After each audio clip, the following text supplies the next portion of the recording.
এর আনন্দ আলাদা। এবার সোনামণি সাহা ও প্রতীক সেনের বিয়ে নিয়ে খবর এলো। বিস্তারিত জানতে ভিডিওটি দেখুন।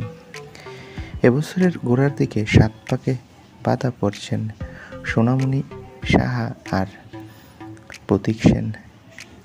বিয়ের পর প্রথম পুজোয় কী করবেন আর সেটা নিয়ে কী পরিকল্পনা সেটাই জানিয়েছেন এই তারকারা।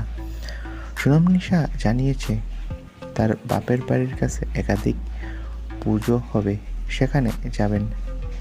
এছাড়া কাশী বসলেন সহ আরও অনেক জায়গায় যাবে প্রতীকের সাথে। কিছুদিন আগে প্রতীক সোনামণি সাহার প্রেমের গুঞ্জন উঠেছিল, তবে এবার তারা প্রকাশ্যেই সব কিছু স্বীকার করে নিলেন। তো বন্ধুরা, এই বিষয়ে তোমাদের মন্তব্য কি? কমেন্ট করে জানাও। সকলকে ধন্যবাদ।